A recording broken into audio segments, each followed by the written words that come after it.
Welcome to Slasher Sunday. We already recorded like 30 minutes of this, but Yes. we decided to just start it over. We were having issue after issue after issue, and I'm just done with it. So, once again, this channel has its 4 trillionth issue, but we're still staying strong. Yes. Thanksgiving. We went and saw this today for the second time in a theater all by our lonesomes. We went for second helpings. We did. We couldn't help There ourselves. were There were leftovers leftovers, and for we us. needed, we need to go do it. So, brief summary of like all the crap we talked about. Number one, it's really cool that Eli Roth was born in Massachusetts. Yeah. It just feels like this was the movie he was born to make, right? We'd all wanted a Thanksgiving slasher film, and outside of like hardcore slasher fans who dig to the bottom of the barrel for like any slasher they can find, most people, especially like 5-10 years ago, had never heard of Blood Rage or Home Sweet Home. Those were just like, and Home Sweet Home is still one of those movies. Blood Rage, fortunately, got an Arrow release and has now become kind of a cult thing. But 5-10 years ago, you never heard of it from anybody. One guy actually in a Facebook group almost 10 years ago was like, watch Blood Rage, you'll thank me. And it was the first time I'd ever heard of it. And that was 10 years ago. And now, at that point, it was not an Arrow release. And finally, years later, we got it. But regardless, we now have the definitive Thanksgiving slasher movie. Yeah. And we got confirmation from Eli Roth himself that part 2 is in works. Also, this movie thus far has only made $30 million off a $15 million budget. Now, it's only been out a few weeks, but because we are into December now and people are in Christmas mode, I don't know how much that number is going to grow. And, you look at something like Five Nights at Freddy's, which made 10 times what this made.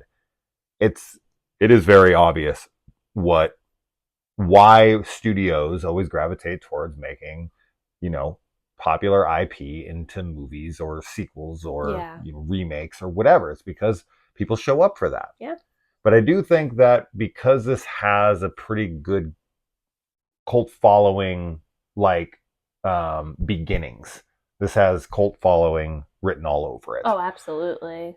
With that, I think in the next one, which we could see it as early as, Thanksgiving next year. I would probably bet 2025, but hey, they made Saw 2, 3, 4, 5, 6, 7 all in a year each. And I think some of those sequels are fantastic, especially the second one. I know a lot of people love that one. So it's not like it's impossible to make it that quick, but give them the time they need. But I do think it's something that they need to get on sooner than later. So no later than 2025 for me. But yeah, so I think that with the sequel, though, with a built-in kind of fan base now, with the cult following and a lot of people like telling people word of mouth and whatnot, I do think the sequel can top this one as far as box office goes. Yeah, I do too. Yeah. I do too. I think, the word of mouth alone would maybe be enough to kind of improve the box office revenue. And this doesn't feel held back at all to me by its $15 million budget. I mean, that's a pretty big budget for a slasher. Sure. I don't know how many slashers got bigger budgets than that. Maybe, like the Halloween movies that Blumhouse did. I think one or two of those had a bigger budget than that, but not by much. But those are pretty expensive. I mean, that's expensive for a slasher movie. Yeah. Yeah, I feel like the budget, I mean, I don't know. I think that this film does everything that it's like intending to do. I didn't feel like anything was sacrificed for budget, or like seemed as though it was sacrificed because of the budget. So I don't know.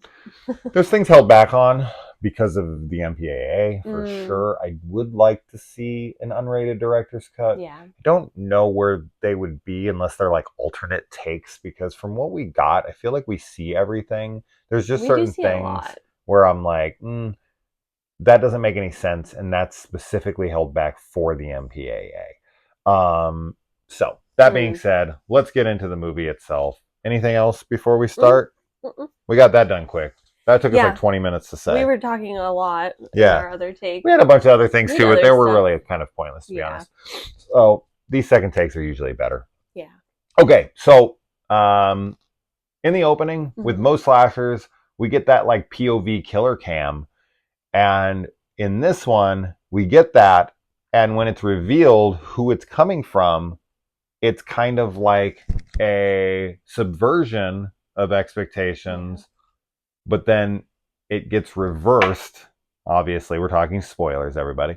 But like the POV shots happens, and then it's like, oh, it's the cop. It's safety, right? That's always how cops are perceived in these kinds of movies. Like, oh, cop means, you know, safe. Like, I go to the cops. That's like a lot of the times when the cops roll up at the end, the movie's over, right? Like, once the cops get there, it's done. So we see the cop, and we're kind of caught off guard a little bit. Like, oh, okay, it's not that thing. But then that ends up being the killer. So the POV cam of the killer is from the killer's perspective, but funny enough, the killer doesn't even know he's the killer yet because nothing's happened to him. Yeah, I really loved the opening. I think that it's pretty brilliant. Obviously, it's a big homage to Halloween and other slasher like POVs that we get. But I think you said in our last take too that there's a lot of like hints towards who the killer is, which we really noticed in this watch through because obviously we know who the killer is, so you can kind of like keep an eye out for those things, which is really fun.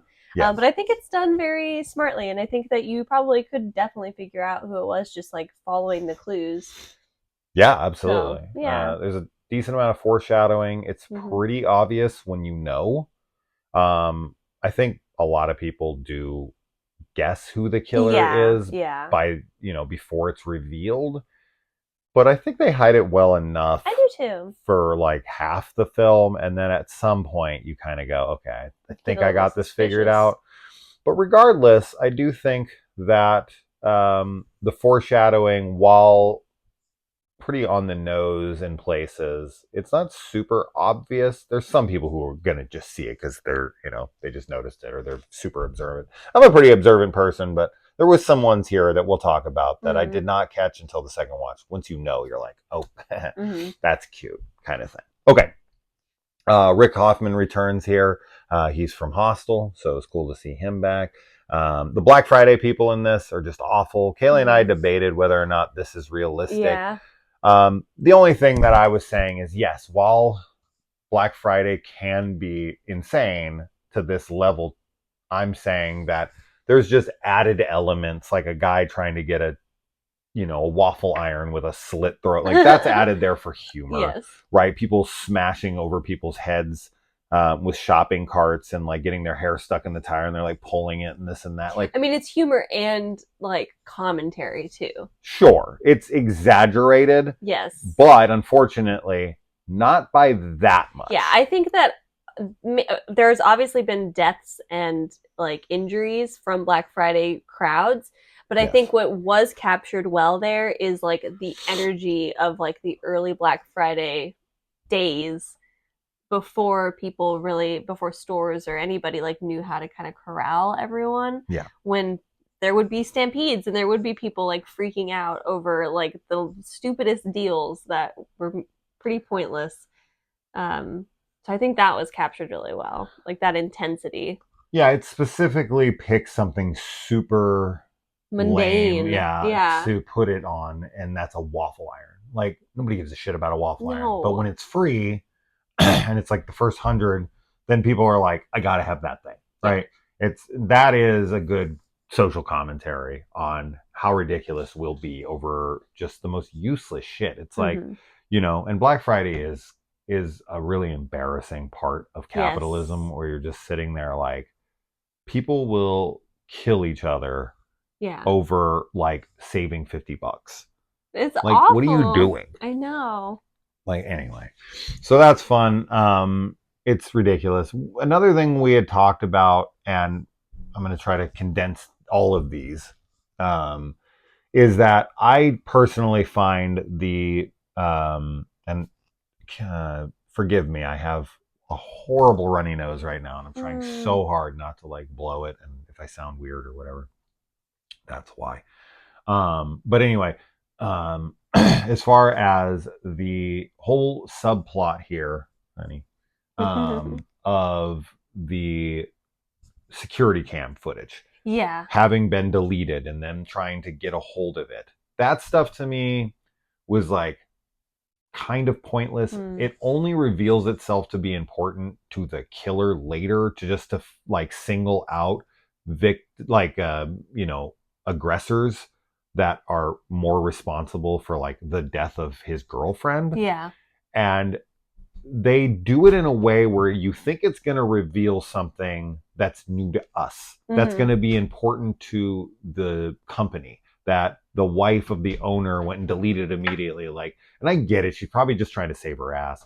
But the way they present it in here, you think you're going to get some reveal. Yeah. And there's such a subplot around that it really amounts to nothing. All it is it's just set up so that the killer, who's in the building when all this happens, by the way, so it's not like he needs the footage, right? He kind of has an idea of who's all responsible.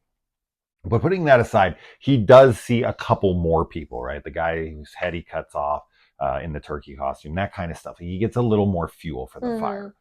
But it really doesn't amount to anything. There's nothing else that's revealed in the footage where you're like, oh crap, I now know something more. Or, oh my God, if the cops had a hold of that, they'd really be liable. And it's like, they are absolutely, they're culpable in this. And, this is why she hid it. And yeah, they deserve it. And you know what I mean? There's no reveal of that in here to me. And that made it kind of pointless. So. Yeah, I think that, I mean, so obviously like the reveal of people who are more responsible for the killer is cool. I like that element, but I agree with you. I think it's a pretty pointless, like, or at least it's not pointless, but it's not like 100% utilized, I think. But it's not like without meaning. No, it's not like it's completely pointless. Because the killer gets something from it. But yeah, I think that there could have been, you could have hidden some reveal in there. But we've got our main character, right? And she's trying to access the video. And really, it becomes like this quest for information to try to figure out who the killer is. Right. But that is never really played into. She sees Milo Manheim's character for about, on the video talking to the security guard. And she's like, he said he didn't know anybody or whatever. And then they go confront him about it. And within a second, he's like, dude, I was trying to get friggin' Adderall so I could study. And that's it. That's that's all they use that footage for them. Yep. Then they go and they take it to the cops. And, of course, this is what gives him his extra fuel. But it's like, oh, here it is. And it's like, they didn't really show you anything. There's nothing really here. Now, the only ones that could really be prosecuted over it, per se, is like somebody who purposely pushed that guy forward who got his neck cut. Or the girls, you could see that they're purposely trying to like smash that girl's head over. Or because they smashed them, you got manslaughter or whatever. Yeah. You could take that stuff to the cops, but that only protects the customers. Right. The fact that she deleted it, I think it's just, but he's filming things. I don't know. But it is supposed to just be like, oh, just in case there's something on there. Like she's just trying to like cover. But wouldn't she try to hide? Because it would be like public knowledge that they only had 2 security guards, one ran away, like that kind of stuff. That is everybody would know. They know it, yeah. So there's just nothing on the footage to me that she would just be rushing to get rid of, right? And especially the fact that the daughter knows there's a backup, right? And that the woman who's like rushes to the area to immediately delete it wouldn't know there's a backup. Like if the other girl can get the footage, she could get the footage too. Like why wouldn't it be deleted by now? Well, and also I feel like her dad should undeletable? be more suspicious too whenever she's like at his computer. But the dad's a better person than the mom. He is. I mean, he obviously comes to her to apologize in that scene, which is way further in the movie. But I was gonna say too, with Milo's character, I know that it's kind of set up like he's like supposed to be a red herring. But I started to wonder this watch through if he in the future, like in the sequel, is going to have some type of like other role, Maybe. which would be interesting then, because maybe even though like, because all we know is him saying like, oh, I was talking to that security guard to buy Adderall from. We don't actually know what they were talking about or whatever. Like there could be something else going on, which would just be interesting if that plays out differently in future films. But I don't know. He could have just totally been set up as a red herring, just to throw the audience off, of course. So, I mean, I would love for Thanksgiving 2 to mirror something like the Saw franchise, where he's like new information yeah, makes me completely change my view of scenes in the other movies. That's what I love about the Saw franchise so much. It's not that each film is so cool to me. It's that each film changes my perception of other films in the franchise completely. Like I can never watch those scenes again without thinking about that scene attached to it, going, oh, wow, that's like, now I see it differently, right? Yeah. So if we can do something like that in Thanksgiving, sure, of course. I don't think this is going to be anywhere near as deep. And I think that, we're just going to keep it kind of on the surface. But regardless, it is what it is. All right. So some funny stuff in here. Him trying to grab the waffle iron, obviously, while dying, and then the girl ripping it from him. It's funny. There's definitely some good humor. There's a lot of good humor. There definitely is. It's a fun movie. And that's to be expected with Eli Roth. I don't think Eli Roth has ever made anything just like super straight. I would say maybe like Death Wish or something might be the most straight film I've seen him make without like very, very little comedy. But man, I could be wrong, and I could go back and rewatch that and be like, whoa, this is way sillier than I remember. But that's the one I remember being the most serious. Knock Knock is like unintentionally funny because I think Keanu Reeves' performance in that is like super over the top. Maybe purposefully so, but I don't know. I think that he's always going to have humor to some degree. He's a silly guy when he makes his movies. He likes his movies to be silly. And I think he gets away with more being silly. When you're like super serious, I don't think they'll allow as much. As hardcore as Hostel seems to some people, there is a lot of humor in the Hostel movies as well. Yeah. It seems like horror comedies tend to have more leeway when it comes to gore and stuff, because it's always so ridiculous. This one is, it definitely has comedic elements, but I feel like all of the kills, well, I don't know. I guess the stepmom at the end, like her death, like the setup for it is comedic. Like him painting her with butter and everything. It's stylized, but it is kind of funny. I don't know, but I feel like all the other kills, and I guess the waitress. Oh yeah. Like the after effect is kind of supposed to be. It's stylized, but it's kind of funny too. In like a really messed up way. They're supposed to be, they're supposed to be over the top. Yeah. Right. And us as an audience, we're supposed to kind of go, ooh, ha ha, right? Like we're supposed to do the like, oh, and then laugh. Yeah. Right. Like that's the intention with these kinds of kills. That's the intention with this style of slasher. It's not so much, you're never scared. No, right? Like you're that's just not the point. Kind of like a little you're never grossed unsettled. out and then laughing. Right. You go, it's like a ooh. One thing about this movie in particular that I love is that all the people that die are, for the most part, like bad people. Or not bad people, but like they have it coming. Like they're responsible for, things that happen that leads to the death of his girlfriend. I definitely think that the chick who is part of the Black Friday sale is a pretty dreadful person. The waitress that gets cut in half. Oh yeah, she seems really. And this is all within the realm of the movie, because again, like obviously in real life, I don't think any of these people should like be killed like this, but. Right, it's very satisfying to watch them, and I do like that. Like he goes after specifically people that were involved. Like he doesn't kill random people, and like we get a couple. Like I would say the random deaths we get are like the mascot guy and the cheerleader and the jock. Yeah, because they're kind of like they're there and involved. But so many people they're are. separate. But yeah, like honestly, he could end up like killing as many people as he wanted if he just like looked at that footage and was like, all right, that. Yeah. I mean, that's why I'm saying like the footage, it's like pretty much everybody's responsible at that point, right? Like the kid who grabs the bullhorn, which he doesn't die, does he? Or is no, that's the job? Okay, that is the job. Okay, I couldn't remember. Yeah.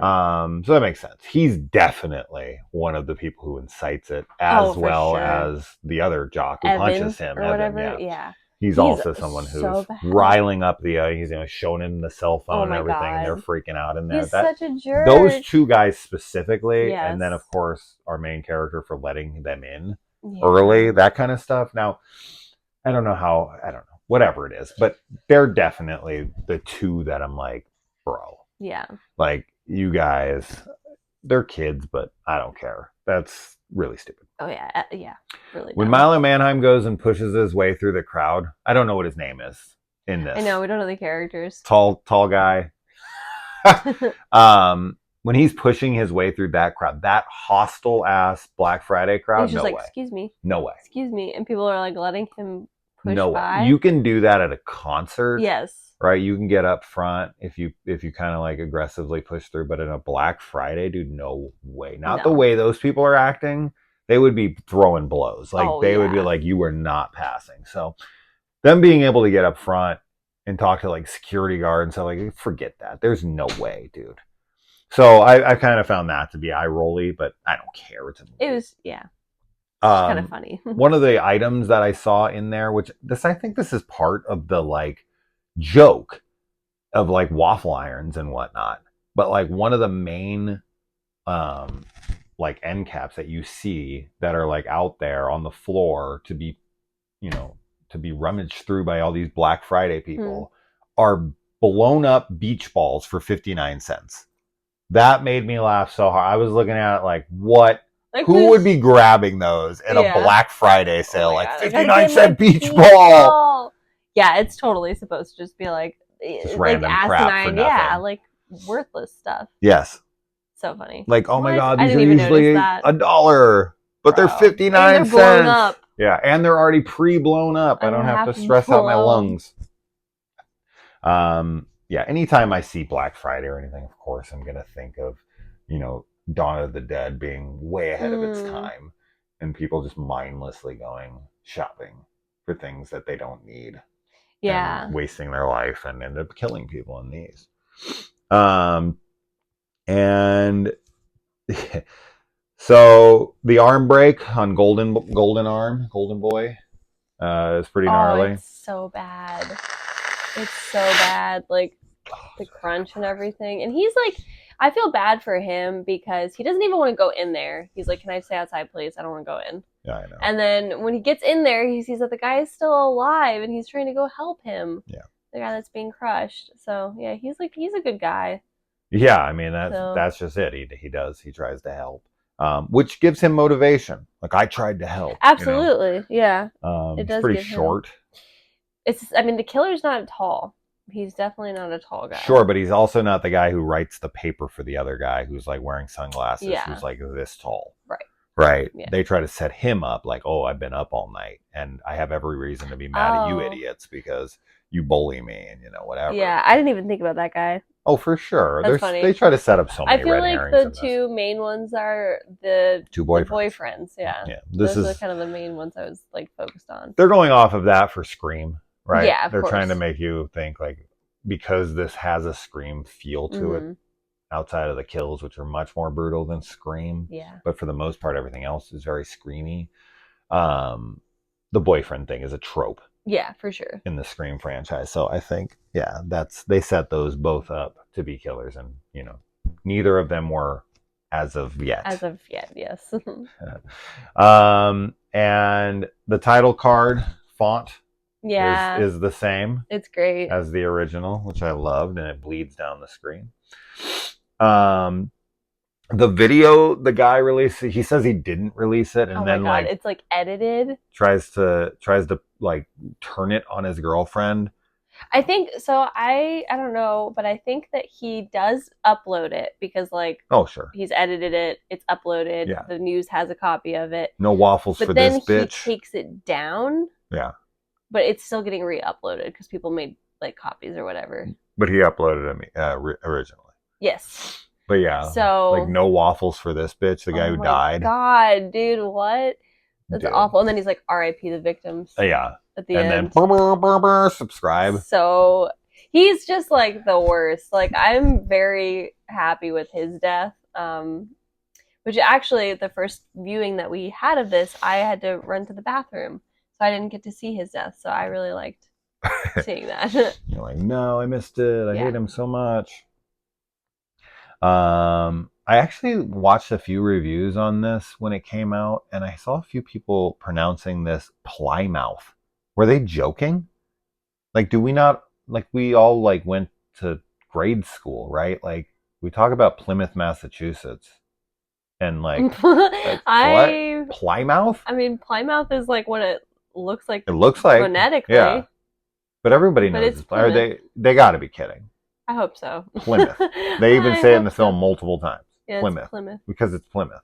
Plymouth. Like, what kind of car do you drive? I drive a Plymouth. Like, what?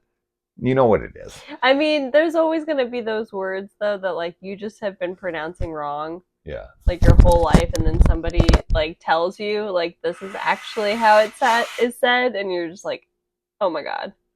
So, I don't know. No, nothing like that. Nothing like that. That's ridiculous. They definitely try to sell the deputy as the killer as well. Yeah. And even maybe the detective, right? Because they almost run into each other. They exchange words. Yeah. Right. They're like, they set up a lot of red herrings. The detective driving in, though, like, he's oh my God, totally in the wrong in that situation. Of course. Definitely like the killer. The costume and like the heritage and all that stuff of like John Carver, the first governor of Plymouth, which I'm assuming is not real, right? I don't know. I don't know anything about Plymouth other than like. Oh, it would be amazing if the first governor of Plymouth was John Carver, like his name was John Carver, and he actually looked like this. Yeah, that would be amazing. Really cool. I don't know. We'll have to look it up and see. Yeah, we definitely have to look that up, but yeah. I doubt it. The name's too perfect. The name is so perfect. I love. Yeah, the name is perfect. The look of the killer, I really enjoy. I think that like the mask and the hat and everything, it's iconic. Like it's a really iconic look. Yeah. So yeah. Okay. Of course, when the killer's talking to the wife and he says you'll make an excellent dinner. He also, unfortunately, I think this would have been a better line had he not drawn attention to it at the end of the movie. I don't like He's that. like, I said this. It's like, yeah, I know. You don't need to tell us that. I know. I noticed that this time too, and I was just like, why did he have to point it out that he was being like witty? Yeah. Like, because he already does it when he's like, it's like I couldn't have done it without you, and then he explains like, I really mean like I could not have done it without you. Like, thank you. Yeah. That's fine because it's like the emphasis in him, Yeah. But yeah, the second time when he does it with that line is very unnecessary to me. Yeah. But I love the line like earlier in the film. It's great. It's just like kind of like cringy. It's like when people that he explain says it their again. own jokes. Yeah. He's like, look how smart I was. I'm like, you were being really smart, but now you're like dumb. Yeah. Because you think that we weren't smart enough to get it. It feels like it's there for single view audiences. Yeah. It probably is, yeah. Because there are things that you pick up on second, third viewings, and I love that kind of stuff, and I like for that to be in there. So on my second viewing, when he says that to her, I can be like, But then he has to point it out later in the film, and you're like, come on, man. I don't like that it's in there too, because I think it just doesn't give the audience enough credit, because people do pay attention, and even with slashers, like people. But this is what I'm saying though. Like, I don't think you'd notice it as much if you were a one-time viewer. No, probably not. So unless you're for very one-time viewers, observant when you watch film, and not everybody watches film that way. So it'd be a hard catch. for a first viewing. Yeah. I'm sure some of you did, but I don't think many did. So, but him pointing it out, this, anyways, moving on. And the he purposely trashes the Carver house so that it gets locked down and is like a crime scene, and then no one will go in there so that he can do his murders in there. I thought that was cool. Yes, it's cool. You know, they don't even draw attention to that. No. Which is cool. And it's a great location too. Yeah. Obviously, because that's who he is cosplaying as. Yeah. When our Jesus, what's her freaking name? We're looking up names really quick because I am tired of calling we're these like, people. this person. Terrible with names. Always have been. But Jessica, that's right. Oh, okay, Jessica. Jessica! He says, yeah. When Jessica, what the hell was I talking about? When Jessica looks out the window, she sees him out there. Yes. Halloween homage. Very Laurie Strode, Michael Myers. And Milo Manheim's name is... What the hell is he? Ryan. Ryan. He's great in this. Yeah. He's definitely, like, of her two boyfriends, he's the more attractive one, to me at least. It's probably his height. Probably. But it's cool to see him in this looking. because, like, I only know him from the Disney zombie movies. Yeah. Well, I know him from Doogie Kamealoha IMD because I watched that with the girls as well. So kids shows, right? Yeah, like kids he's a shows. Kid actor. Exactly. But it was funny because when we saw the trailer for this... Journey to Bethlehem. Oh my god, yeah. He plays like Joseph or something. Yeah. I thought that's what you were going to say. Sorry. No, but I was going to say that like when we saw the trailer for Thanksgiving in, I don't remember what movie. I think we were actually in Friday the 13th. I think that it played. Wait, I don't know. No. Anyway, I don't remember. Wherever we were in the theater, and this is all to just say that some girls in the audience, like young girls, saw him and they like were like, Milo Manheim. And it was just funny because they were like 18 or something. So it's like, you know, that they also know him. Yeah, from like this. Anyway, moving on. But he was good in this. I like him. This happens to me all the time, though, when we watch movies. Like, nowadays, when new movies come out and I see actors from my kids' shows that they make me watch with them. Yeah. Like, you know, obviously, as I said in earlier when we were in the theater, I like out loud, like, was like, holy hell, it's freaking, you know, kid from the Hardy Boys, Joe Hardy. Yeah. So it was funny to see him. He's the little kid who's trying to get into the party. But anyway, so when the girl gets cut in half, people were like, oh, that doesn't make any sense. But the lids on that are metal. Yeah. And they're heavy. So with ones like that, if you've ever actually seen the metal lid ones, dude, I don't know. They're really heavy. They're super heavy. And if they were like, thrown down hard enough, I don't know if they'd cut you in half, but maybe. They're heavy. I think it's a little exaggerated probably for the film, but that's fine. I mean, it's hit by a car. Yeah, I think that with the force it would come down would be fast. Yeah. We need Mythbusters to Yeah. figure out, or whoever it is now. I don't know if Mythbusters is still a thing. We see a shot where our sheriff enters the frame, and right as he enters the frame, the John Carver statue enters the frame with him. Yeah. And it's like out of focus. Out of focus, and he's in focus, and then when he goes out of focus, it comes in focus. Super cool. That was cool. Yeah, super. See, those are those things you see, and you're like, okay, they're really letting us know who the killer is here. But it's not something you notice as much on your first viewing. Some of you might have, but I didn't. Mostly because we didn't have the greatest experience the first time when we were seeing the first time, unfortunately. No. And you know, another thing I like is I'm always been a big fan of when killers stick to their targets and they're not just randomly killing, like when it's for revenge, when it's like Jason or whoever, and they're just kind of, you know, killing randomly, whatever. But when it's revenge and they're like, I'm doing it for this reason, and then I'm like, yeah, but why'd you kill this person, this person, this person, and this person? They didn't do anything. He doesn't do anything like that. Like all the people are, even though they're varying degrees of like, you know, involvement, they're all involved. Except for one, and that is the dad who gets killed in the float accident. Who gets the You know. Yeah. I actually wrote it. I actually looked it up to see. I'm gonna find it in here.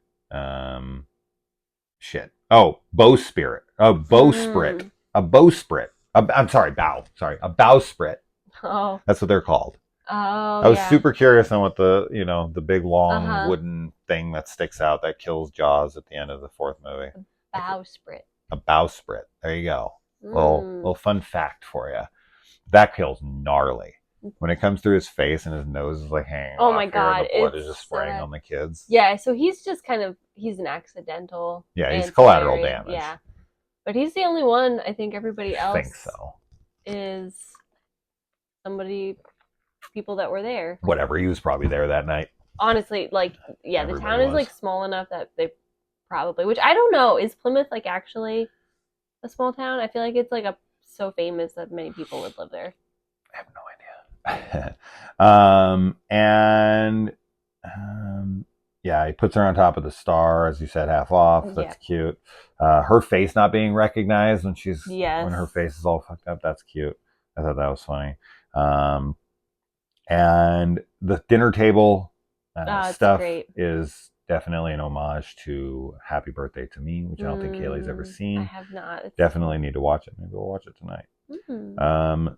And yeah, I like when they bring him the info and he's like taking notes, and you think it's like, oh, he's being a cop taking notes, and it's like, no, he's writing down the people's names. I love of who it. he has to go kill. They're like, oh, that's that person and that's that person. And anytime anybody plans anything, he's always in the mix. Yes. So there's never like a question of like, how would he know? Like when the guy pulls up and he's like, we're going to Florida, or like, oh, this is the plan for the parade route, or whatever. He's always right there. Yeah, he's the sheriff. Right.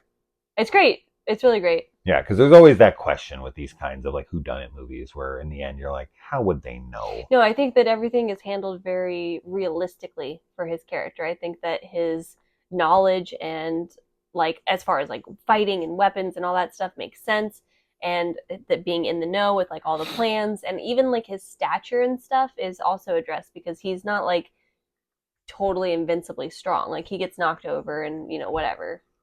How'd you like Chad's abs?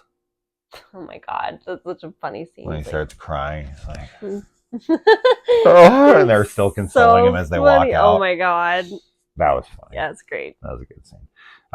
Seeing a cosmetology classroom was cool for me, the hairdresser. I was like, oh man, and that's at a high school. That happens. My buddy Aaron went to cosmetology school in high school, at his high school. That used to be an offered thing. I don't know how much they do it anymore, but it's in here. It looks like it's a high school. So I'm assuming it's like certain places that have like recognizable, programs or whatever. Yeah, I can see it. It's cool. Yeah. Get it going if that's what you want to do. Get on it. The reveal of the trampoline. I love how much he's aware that that's like iconic from the trailer. Now, of course, spotlights. As everybody knows, I was fairly bummed at the lack of nudity in that scene. I was really like, that's such a great scene for so many reasons. It's the knife up the vagina, it's the tits, it's the whole gig. It's like, this is everything I want in a slasher right here in this scene. That's why I love it so much. And they cut out both of those things. Yeah. And I was like, bummer. Now she survives her wounds for a bit. Yeah. She's in the refrigerator and is still alive, so she doesn't die from that. So even you were like, oh, you wouldn't die from a knife in the vagina. And I was like, she doesn't die. So it wouldn't even have mattered. So you could have still had her land on it like you did in the trailer. Now, is it because he thinks, because honestly, to me, you're sending like a wink to the audience who knows what that is. Yeah. Right? And they even put it in the trailer. So we all knew it was coming. But how many people do you think in the theater had even seen that trailer before we even went going? I'm assuming not many. Because what I would think is he's like, oh, I don't want to redo what I did. Right? But I don't know. I don't know about the topless stuff. That the actress might have said no. He might have said no. I wonder if there's any kind of like rules because that character is in high school. No. Like that wouldn't matter for any kind of like rating or whatever. No. Have you seen the opening of Carrie when they're all in high school and they're in the shower sequence and every girl in the movie is naked? Yeah, I don't know why he didn't go with it, but I mean, it's so cool that there is a trampoline kill in there. It's a trampoline maiming. Or maiming. She Yeah, I doesn't guess she doesn't die die from it. She dies later, but yeah, I mean, would I have preferred it to go where it was supposed to? Yes. I think that's a much more like, oh, and I would have really loved to have seen the audience because when I saw the original in theaters, you know, with the Grindhouse, the people who were in the theater, unfortunately, not many, very few. We all laughed and all screamed out like, "Oh my god!" You know, kind of thing. And this one, through the foot and the hand, it was okay. It's all right, yeah. But the other area is so much more sensitive, and it's not something you see very often. Right. So I really wish they would have stuck to that scene more, and we would have gotten a replay of it because, like, the turkey getting his head cut off is the other scene that's from the trailer, and that's done almost exactly. So to me, I don't know. It just seemed like kind of a cop out, and I was like, oh, like I get it, you're trying to change it up, but that's not the thing I want you to change. Like, that's the thing I love, and I do want it to mirror the trailer that we got. Yeah. It is what it is. But the neck break's pretty cool. Him just sitting there with his neck backwards and whatnot. Is there an unrated version where she does take her top off and she does get it in more sensitive areas? Maybe. Yeah. But, they showed that in 2007 and they got an R rating. So why couldn't they get one now? I don't know. Whatever it is. I don't know. Anybody who doesn't want to kill, he tranquilizes. Yes. He tranquilizes people he wants to kill too, but the people he wants out of the way. Yeah. I definitely would be the dad who is taking my daughter to Florida as soon as I saw they were being killed off one by one. It's a smart decision. The jacket push. Oh my god, it's Ryan, so funny. It's funny when she's walking up with. He's just so. He just slips it off her for the hug. Ah, that's so good. That was really. Yeah, funny. I like the back and forth between them fighting and stuff. Like it does give a nice amount of like tension, and it's also funny because it's obvious. There's death happening all around them. So, of all the things to be concerned about. Blink and you miss it moment, which I'm always a big fan of, kind of reminds me of the scene in Insidious when she like walks past the kid who's like in the corner just standing there. It's like one of those things where you watch it and then the second viewing or the third viewing you're like, oh, I never even noticed that kid right there. That's cool.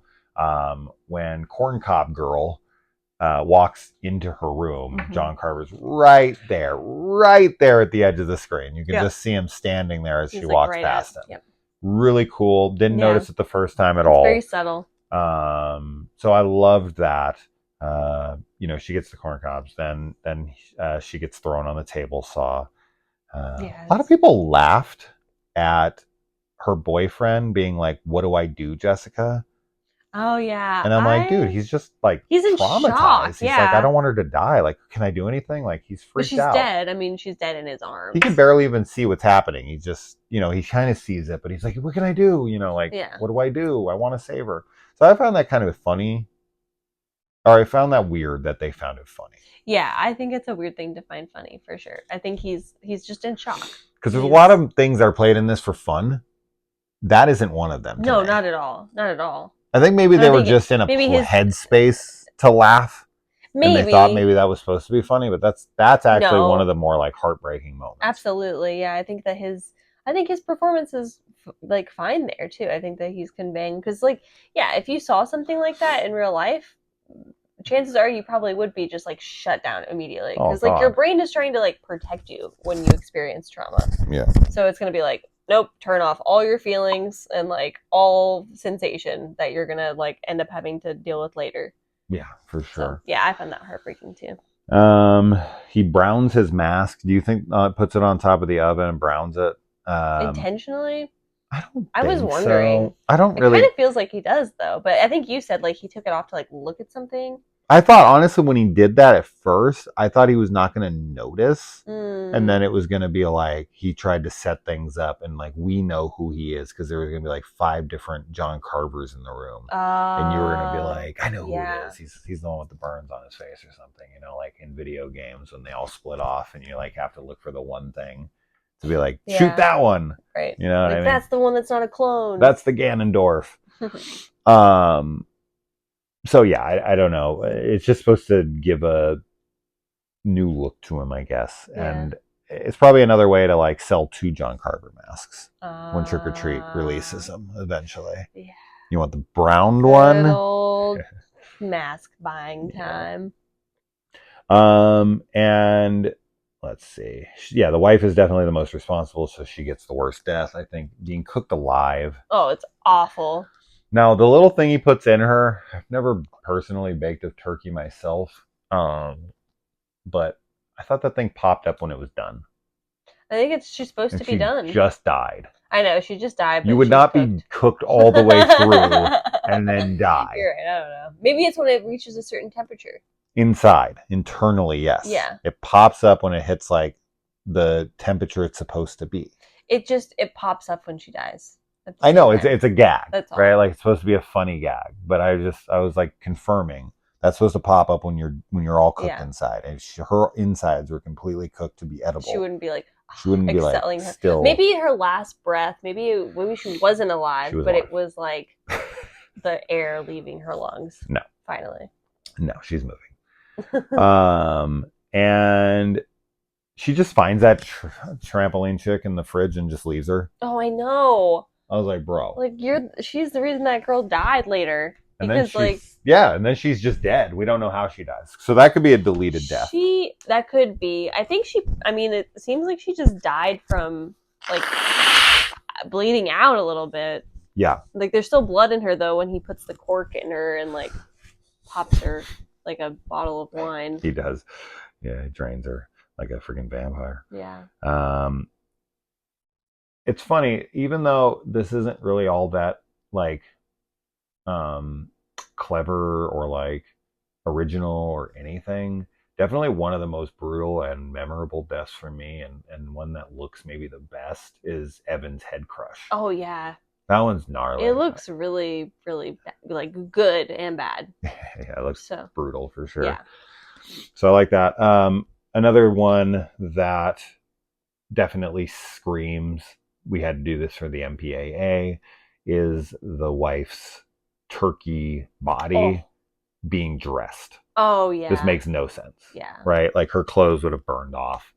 She would not have been wearing that outfit. It would have been at least singed. Like, that's what, see, if I was doing it, why would he take the body and dress it? Right. Right? Like, it would be naked. And in the original, it is naked, as it should be. But I think they were worried they weren't going to get away with it. But, like, to have her vagina and stuff stuffed and stuff like that, like, that would be such an insane visual. I just don't think I think they were worried.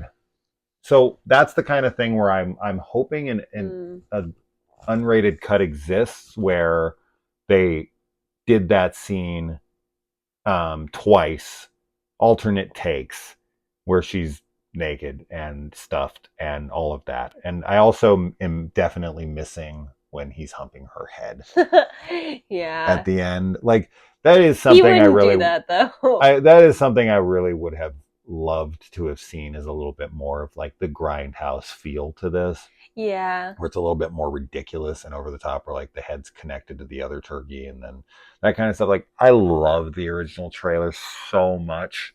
So not seeing certain things like that really made me laugh. Like him screwing the head at the end. That stuff really got me good. Yeah. His character would not do that though. It's because he's not as ridiculous. It's pretty gross when he cuts part of her like leg off or whatever. Yeah. And tries to feed it to her husband. It's all like slimy. Ew, I know. I was like, is that gonna look good actually? Like, because it's like cooked.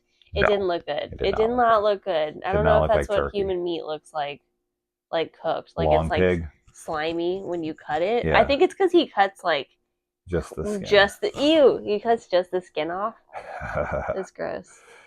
The fact that Evan's head gets crushed and then people are like liking and loving the live understand. video. I'm like, what? There's like heart eyes. That's always what it is, though. They think it's fake. We would do that. We'd be like, whoa, that looks amazing. And then people would be like, that was a real person. And you'd be like, mad face. Mad face, and angry. That's mad face for me. So mad at myself. And I like that there's an explanation for why he doesn't have a gun, right? Yeah. Like, he fires his gun and they take it because they're like, you fired your weapon, you have to turn it in. So I like that they explained why he doesn't have a gun anymore. That's cool. It actually is realistic. Yeah. So Bobby, her other curly-haired boyfriend, so he goes to chase her, and she gets away, and he's just kind of like, screw it, I'm going to cut my losses. You know, I got enough revenge, and now he's going to set up his getaway plan. Yeah. And his getaway plan is he drugged Bobby. He was going to stage him as John Carver and then, you know, kill him.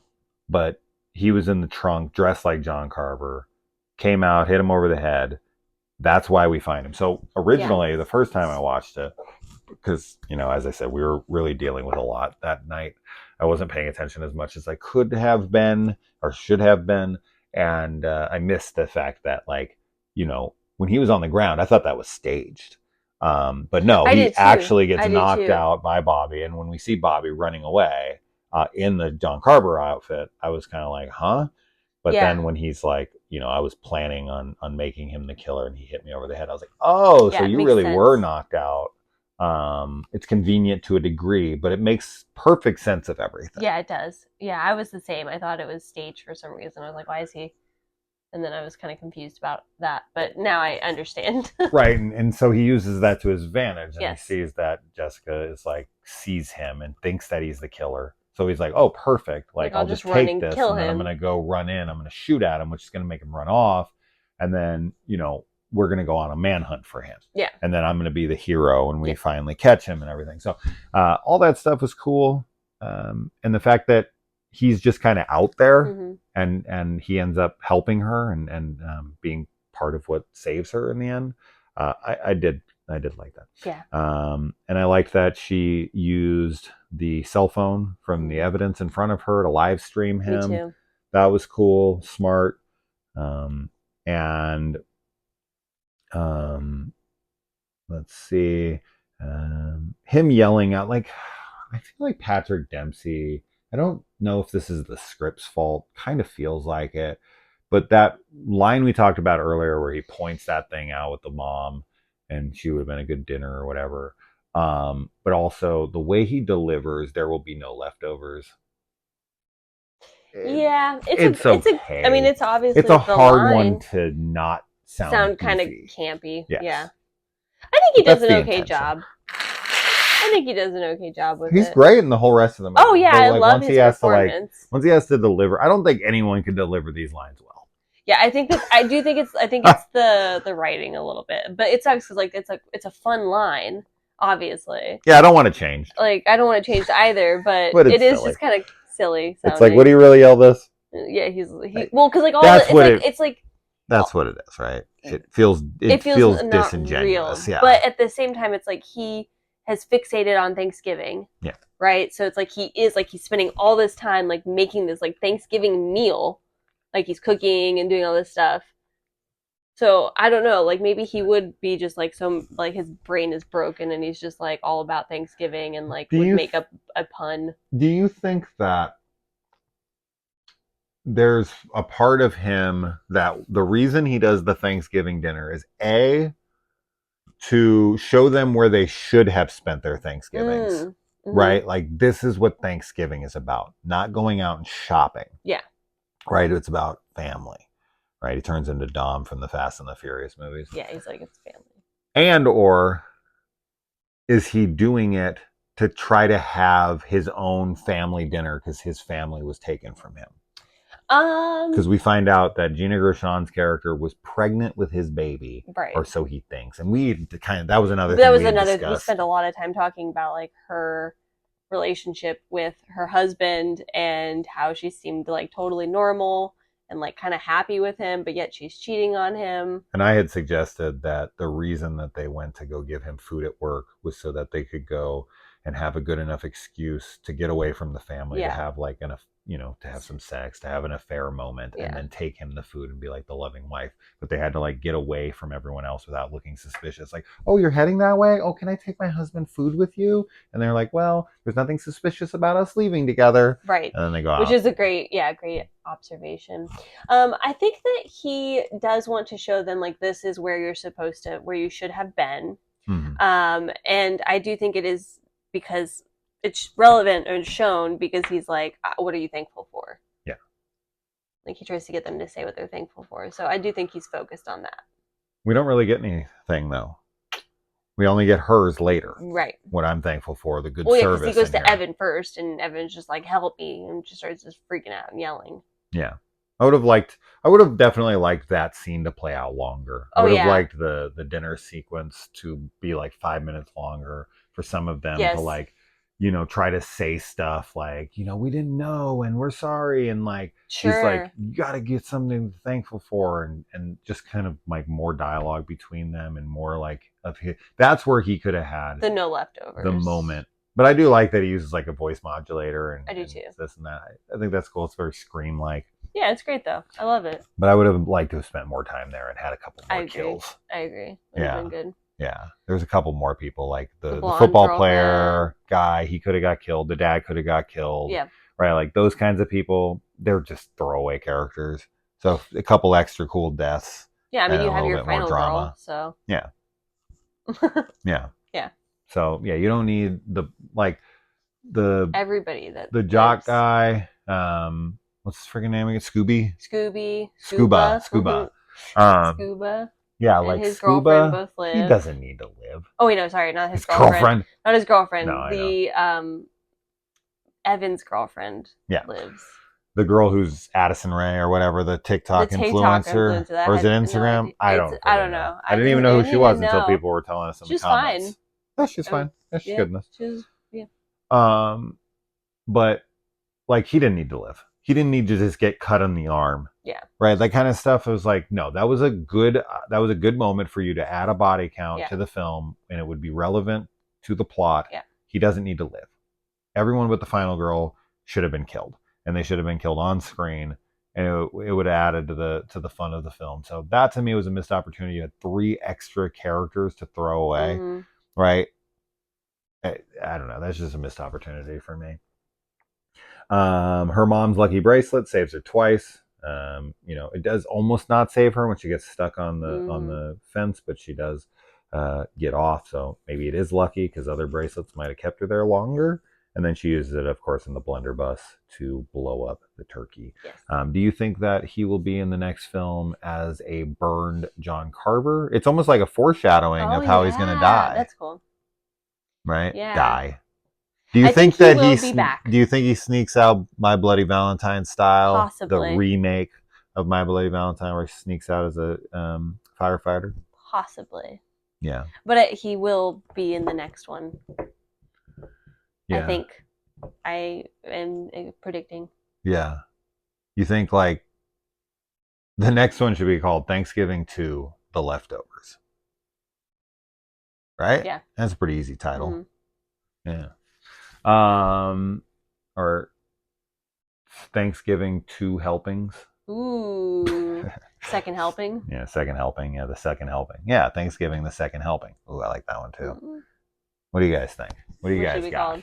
What is the second one supposed to be called? We get a dream sequence ending of him coming out on fire or whatever. Very Friday the 13th ending. I think there's so many homages to so many different slashers in this film. Yeah. And I just think it shows like the love of the genre. So sure. I like it. I don't know. I like it all. Yeah. I think it's a really, really awesome slasher. And I mean, I want to see an unrated cut. Would love to see more kills and all of that. But I'm very, very happy with it. And I definitely think it's a new staple to watch yearly.